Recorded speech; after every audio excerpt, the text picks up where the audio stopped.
Mesdames et messieurs, bonsoir ou bonjour, tout dépend de l'heure à laquelle vous nous suivez. C'est un grand plaisir pour moi de vous retrouver dans le cadre de cette émission De vous à moi. Aujourd'hui, je reçois pour votre grand plaisir un réalisateur congolais. Il croit au cinéma congolais.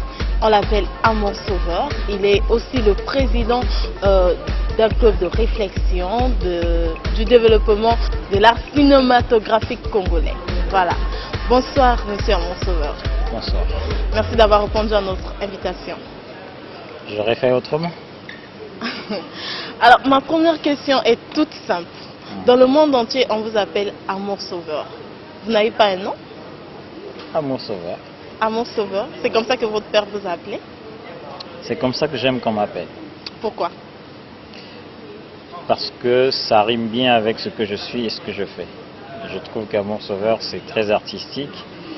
Et vu que c'est mon travail, donc je préfère qu'on m'appelle comme ça.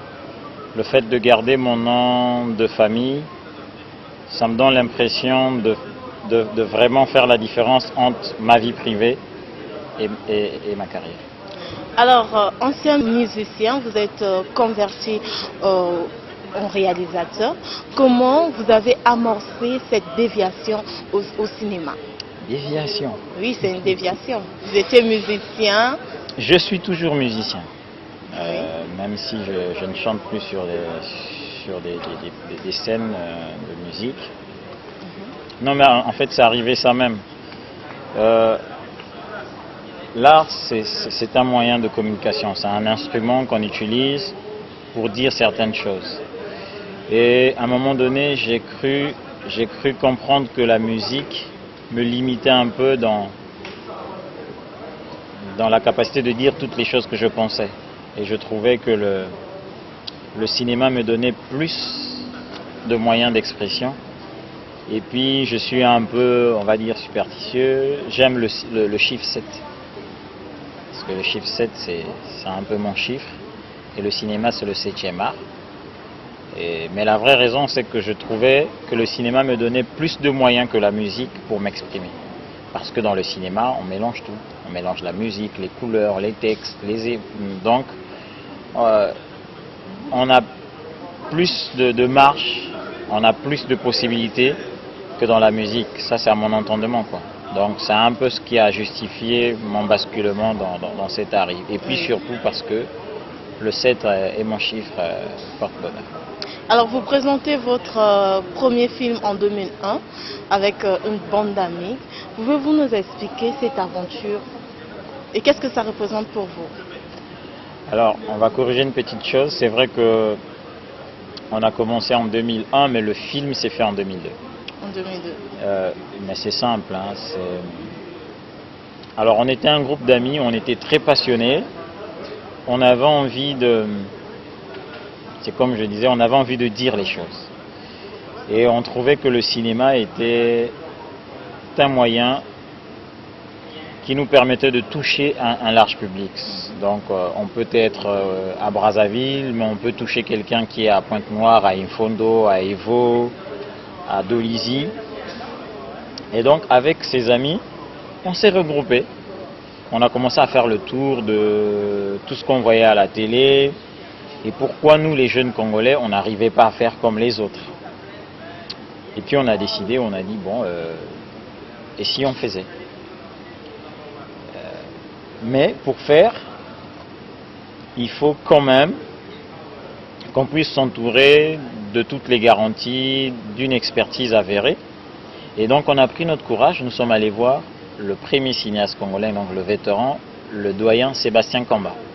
Donc nous, notre démarche, c'était quoi? On a dit, bon les gars, nous allons faire le cinéma.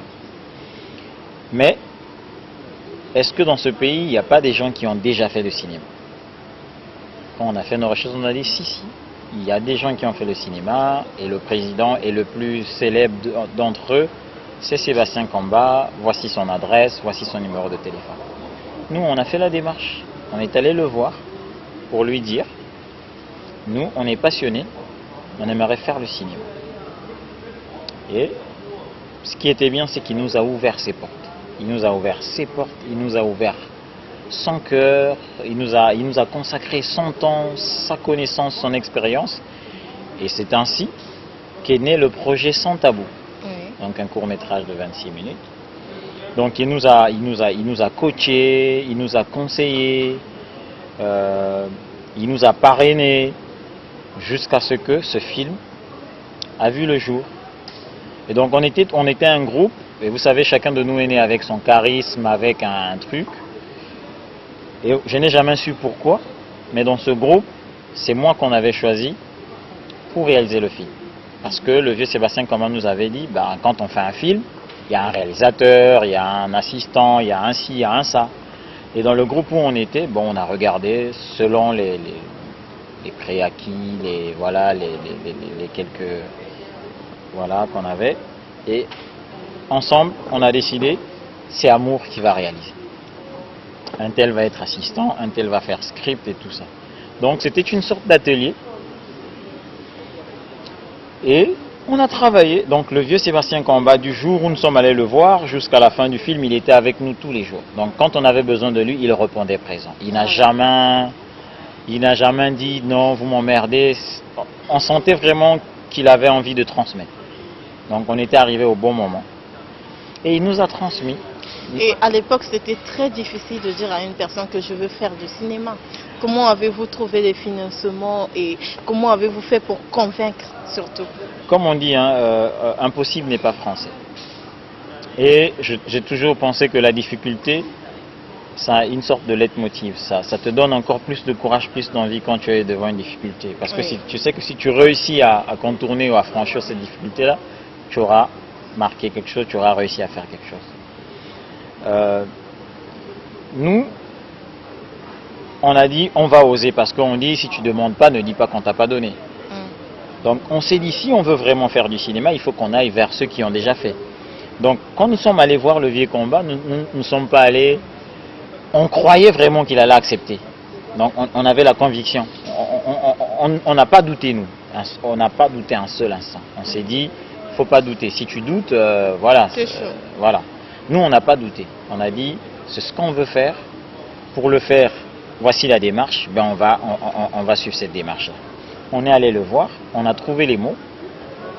Et puis il s'est rendu compte qu'on était vraiment déterminés. Il nous a accompagnés. Et puis, et ça, je le dis toujours et souvent ça fait rire les gens. Nous, on avait un budget de 100 000 francs CFA. Quand vous avez commencé? Oui. Pour faire ce film, on a fait des lettres. On est allé voir des gens pour nous accompagner. Personne. On ne nous connaissait pas, c'est un peu normal. Hein. On ne nous connaissait pas, donc attends, on ne vous connaît pas, on ne va pas vous faire confiance. Mais le vieux Kamba nous faisait confiance. Parce qu'on avait déjà une certaine expérience dans le domaine de la culture. Moi, j'étais déjà musicien, j'avais fait le FESPAM, j'avais enregistré un album, j'ai fait cabaret pendant près d'une dizaine d'années, donc j'avais déjà derrière moi un background en tant qu'artiste. Mais dans le cinéma, c'était le premier pas. Mais nous, le fait déjà qu'il y avait ce vieux, ce sachant-là qui avait accepté de nous accompagner, pour nous, c'était voilà, qu'on avait déjà trouvé. Parce que le vieux Kamba, non seulement il nous avait donné son temps, sa connaissance, mais il nous avait aussi donné son matériel. Et c'était pas n'importe quel matériel. À l'époque, il y avait encore les caméras VHS, mais nous, on a tourné avec une caméra Beta SP. Voilà, donc, ce monsieur nous a consacré son temps, sa connaissance, il a mis à notre disposition son matériel. Donc non seulement il nous a donné sa caméra, son clap, son micro, ses lumières, mais même les cassettes, parce que les cassettes bêta, on ne les trouvait pas sur le marché. Et Dieu merci, nous sommes tombés sur une personne de bonne volonté qui a toujours voulu qu'on ne dise pas son nom. C'est cette personne qui avait pris 10 billets de 10 000 francs, donc 100 000 francs CFA. Il nous a dit, écoutez, moi je ne peux pas financer le cinéma, ça coûte cher. Je ne sais pas si ça peut vous aider, mais tenez 100 000 francs, c'est tout ce que j'ai. Donc, vous êtes vraiment un enfant de la télévision, comme on a l'habitude de le dire dans le milieu, parce que jeune, vous étiez déjà un menteur à la télé Congo et autres. Mais lorsque vous avez dit à vos parents que vous voudriez devenir réalisateur, comment est-ce qu'ils ont réagi? Bon, moi j'avais déjà gagné ce combat, on va dire. J'avais déjà gagné ce combat parce que moi, là où j'ai grandi, dans mon quartier, tout le monde savait que j'avais quelque chose de particulier. J'étais un garçon, on va dire, atypique. Une chanson, si j'écoute une chanson à 12h, à 13h, je la chante. Je regarde un film le soir, le lendemain, je vous raconte tout. Donc, en fait, dans mon quartier, les gens, quand il n'a pas suivi un film, il vient me voir. Il sait que Amour a suivi le film, Amour. Je connaissais tous les programmes de Télé Congo, je savais. Donc, j'avais déjà ce truc-là. Et quand j'arrive au lycée, à Pointe-Noire, il y avait au sein du lycée un groupe de lycéens qui faisaient de l'art. On appelait ça le CLA, le Cercle littéraire, artistique et atlantique. Atlantique parce que le lycée était au bord de la mer. Et je vais vous citer des noms. Dans ce groupe, il y avait le guitariste, le célèbre guitariste de Extra Musica International, Arnaud Laguna, qui était dans notre groupe. Il y avait notre chef, c'était Sorel Eta, qui s'occupe maintenant des Pygmées, qui a un groupe de Pygmées qui a enregistré un album. Actuellement, il est en tournée en Suisse. Les peuples autochtones. Les peuples autochtones, voilà, excusez-moi. Donc, il y avait Sorel Eta. Il y avait Julia, qui est une chanteuse qui a fait des albums zouk. Donc il y a d'autres qui sont en Europe. On était vraiment un groupe de jeunes, mais aujourd'hui on a tous explosé. Il y avait Rufambou, qui actuellement est en France. Et donc, mes parents avaient déjà accepté le fait que j'étais un artiste. Donc j'ai intégré ce groupe du lycée, où on faisait des spectacles tous les mois au lycée. Et fil en aiguille, vous êtes devenu réalisateur. Je suis devenu d'abord musicien, parce que c'était d'abord la musique qui m'accrochait. Je suis d'abord devenu musicien, et de la musique, je suis arrivé au cinéma. Est-ce qu'il y a eu une seconde de votre vie où vous avez eu peur d'échouer parce que vous allez devenir réalisateur? Vous avez regretté la fonction publique comme font beaucoup de jeunes aujourd'hui? Juste une seconde où vous avez pensé que en suivant ce chemin je peux échouer. Juste une seconde. Non. C'est mentir de dire que voilà, qu'il n'y a pas eu des moments difficiles, qu'il n'y a pas eu des doutes. Mais en fait, moi, je fais partie des gens qui croient, qui pensent que c'est écrit, quoi. Le destin d'une personne, c'est écrit. C'est quelque chose qui est déjà écrit. Et vous suivez seulement le dessin qui est écrit. Et moi, comme j'ai dit, dès le jeune âge, je savais que j'avais quelque chose de particulier. J'avais quelque chose qui me rendait différent des autres. Et j'ai toujours voulu savoir cette chose, c'est quoi. Et j'ai eu la réponse. Cette chose, c'était l'art, la création. Donc j'ai une capacité créative, j'ai une capacité de créer que le commun du mortel n'a pas. Et donc moi j'arrivais, on me demandait d'écrire une chanson, on me dit Amour, on veut une chanson qui parle de ça, maintenant là, illico presto. Donc le temps juste de me retourner, j'avais une chanson. Et donc, et quand j'ai commencé à toucher mes premières primes, quand on a commencé à me dire, pour avoir écrit cette chanson, voici, t'as ça, t'as 5 000, t'as 10 000, t'as 15 000. Et puis, moi je vivais vraiment dans le rêve, hein. Je suivais la télé, je regardais la vie des artistes, et j'entendais des témoignages, je voyais des gens qui vivaient de ça, bien que dans notre pays, dans notre société africaine, c'était compliqué. Mais une chose, il faut croire. Et moi, j'ai toujours cru que je serais ce que je suis. Et je peux vous dire une anecdote. Moi, tous mes amis de l'école, donc surtout ceux du lycée, aujourd'hui, ils sont surpris. Moi, je reçois des mails, je reçois des coups de fil. On me dit, c'est fou, tu es resté dans... Ils disent même ça dans ton délire. Tu es resté dans ton délire, là?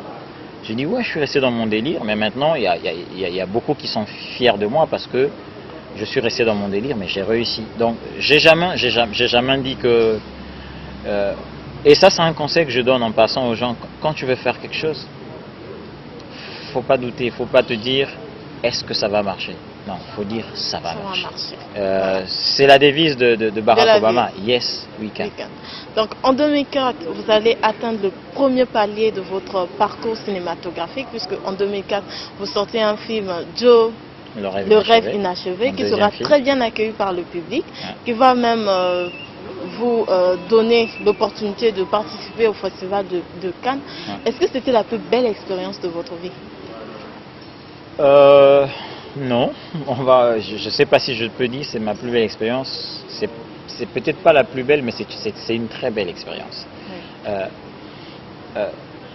Joe le rêve inachevé est une belle expérience déjà. Pourquoi? Parce que après avoir fait Sans tabou, mais qui déjà avait été bien reçu, qui déjà avait marché, parce que curieusement ce film avait déjà attiré l'attention des professionnels sur le plan international. Mais ce qui est intéressant dans le projet de Joe, après avoir fait mon premier film, j'étais en train de chercher des moyens pour faire un film mieux que le premier. Donc déjà en termes de finances, en termes de matériel. Et c'est un ami, un grand ami à moi, j'ai eu Olivier Bikoumou, qui un jour m'appelle, il me dit: Amour, moi je crois en toi. Ton premier film Sans tabou m'a permis de découvrir que tu as un vrai talent de cinéaste. Moi j'ai de l'argent, pas beaucoup. Et je vais investir cet argent-là sur toi. J'aimerais que tu puisses écrire un film, un autre film, et moi je suis prête à le financer. Moi ça m'avait fait drôle de voir un ami m'appeler, croire en vous, croire en moi et prendre et décider de financer, on va dire, une activité, un domaine qui, on va dire, qui n'est pas vraiment porteur. Le cinéma, au Congo, voilà. Donc, de voir un jeune Congolais, un ami qui me dit, je veux dire, il me dit: j'ai 2 millions. Donc, j'ai fait mon premier film avec 100 millions, avec 100 000 francs CFA. Et puis, j'ai un ami qui m'appelle un jour qui me dit: je peux mettre à ta disposition 2 millions de francs CFA. Est-ce que ça te dirait d'écrire un film? Votre première réaction? Non, je croyais qu'il bluffait au départ. J'ai dit: attends, tu es en train de me bluffer là. Il me dit: non, je te bluffe pas. Je crois en toi, j'ai vu ton travail, je sais pas, mais tu as quelque chose. Et moi, j'ai 2 millions que je peux mettre à ta disposition.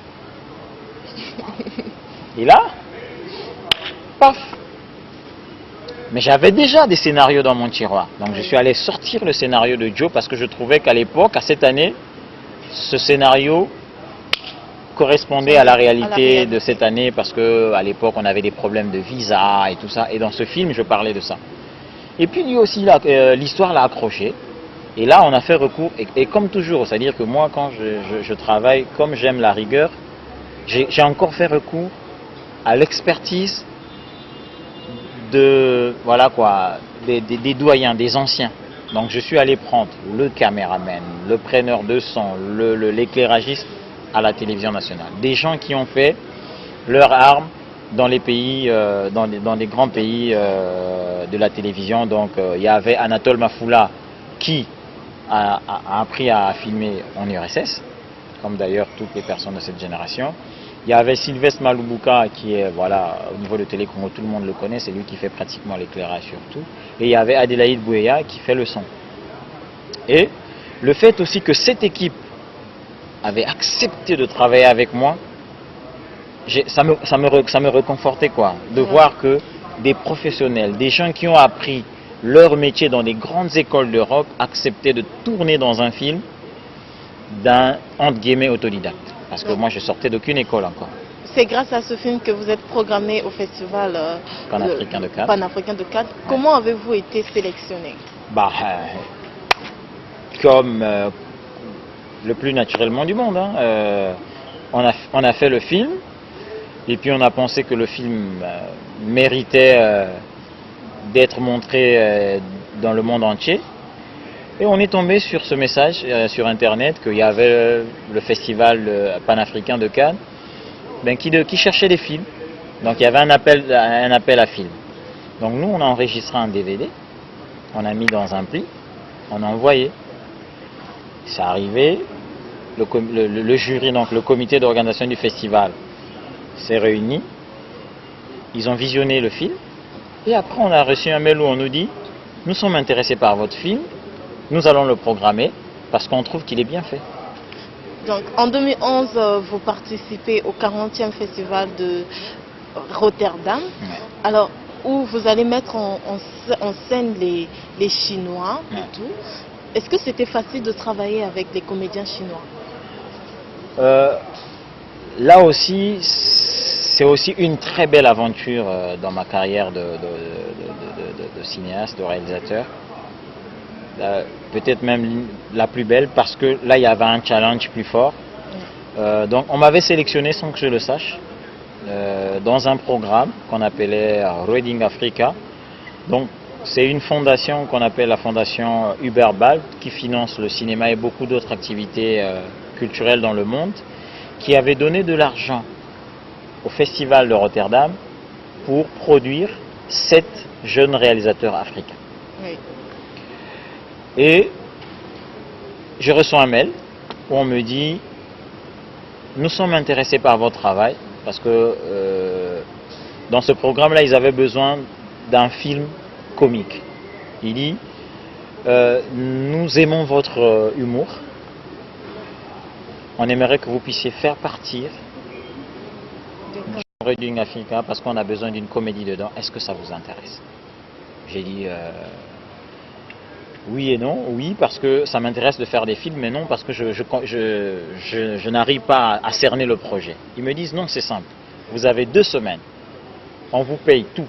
Billets, hôtel, tout frais compris. Vous partez en Chine, vous allez faire un film en Chine. Mais 2 semaines, c'était un challenge.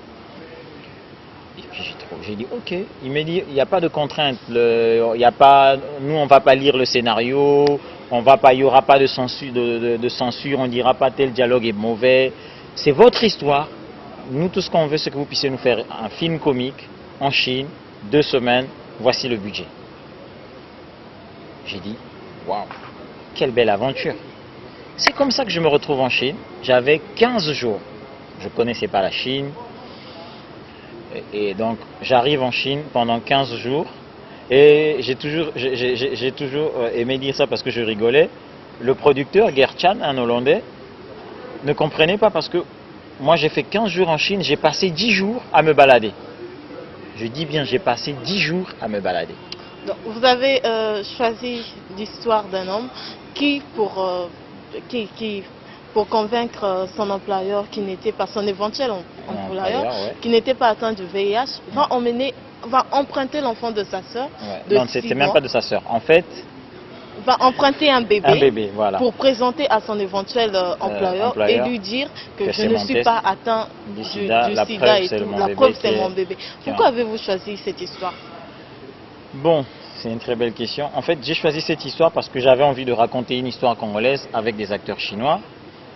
Mais on m'avait invité à assister à une conférence animée par quelqu'un qui travaille au Centre national de lutte contre le sida, le CNLS, oui. Le programme de lutte contre le sida. C'était un 1er décembre, dans le monde entier, on célèbre la journée de lutte contre le sida. Et moi, on m'avait invité, toujours dans le cadre de mes activités, à participer à cet événement. Et là, le conférencier avait raconté l'histoire d'un monsieur qui était allé prêter le bébé de sa sœur pour le présenter comme preuve qu'il n'était pas séropositif. J'ai trouvé que c'était une belle histoire. Et quand j'arrive en Chine, je me dis, bon, je vais prendre une histoire de chez moi et je vais la raconter avec des acteurs chinois. J'ai trouvé que cette histoire pouvait faire l'affaire. C'est comme ça que j'ai raconté l'histoire, mais j'ai changé, ce n'était plus une sœur et tout ça, mais c'est la même histoire que j'ai transposée dans la réalité chinoise avec des acteurs chinois. Et nous avons travaillé pendant 5 jours. 2 jours de répétition, 3 jours de tournage. En vous écoutant, on a du mal à croire que vous êtes un jeune Congolais. Pourquoi vous êtes beaucoup plus consacré au festival? Pourquoi vous faites pas des films, vous ne réalisez pas des films commerciaux, comme on le dit? Ben, j'ai commencé. En fait, moi, je suis ce qu'on appelle moi, je fais ce qu'on appelle le cinéma d'auteur. Le cinéma d'auteur, c'est un cinéma vraiment spécial. Il faut être initié, il faut être un vrai cinéphile pour comprendre ce cinéma-là, pour rentrer dans ce cinéma-là. Et puis pour avoir une certaine crédibilité aussi, parce que je le dis, hein, nul n'est prophète chez soi. Et dans notre pays, c'est curieux, mais tu as plus de crédit quand tu es d'abord accepté à l'étranger. Donc, moi j'ai dit, je ne vais pas déroger à la règle. Si j'ai du crédit sur le plan international, je pense que sur le plan national, j'aurai du crédit. Donc c'est pourquoi je faisais mes films et je partais les montrer dans des festivals internationaux. Le fait que mes films étaient acceptés dans les grands festivals, ça prouvait que je savais le faire. Mais après, je savais aussi que j'étais très mal connu dans mon pays, d'où l'idée de créer la série Les Boulistes, qui est un produit commercial. La preuve, j'ai vendu à Télé Congo et ce produit-là, il passait sur les antennes. D'accord, nous sommes pratiquement à la fin de notre émission. Avez-vous un mot particulier à l'endroit de toute la jeunesse congolaise? Non seulement à la jeunesse, mais j'aimerais aussi parler un peu à toute personne qui se demanderait si dans ce pays on peut faire le cinéma et à quoi ça sert le cinéma. Donc, déjà les jeunes. Est-ce qu'on peut vivre du cinéma? Oui, moi je vis que de ça. Je vis que de ça et c'est pas pour me vanter, je vis bien. Voilà. Et j'ai envie de dire, vraiment, s'il y a des jeunes qui hésitent encore à se lancer, ça sert. Faut pas hésiter. Il faut seulement se donner le temps et savoir que dans chaque domaine dans la vie, dans chaque métier, il y a des règles, il y a des principes à respecter. Si vous ne respectez pas ces principes et ces règles, ben vous allez droit au mur. Monsieur Amour Sauveur, réalisateur congolais, président du club de réflexion pour le développement de l'art cinématographique au Congo, merci d'avoir répondu à notre invitation. Merci. Mesdames et messieurs, c'est donc la fin de cette émission. Merci de votre aimable attention. Je vous retrouve la semaine prochaine à la même heure sur la même chaîne. Merci. Au revoir. Je vous aime.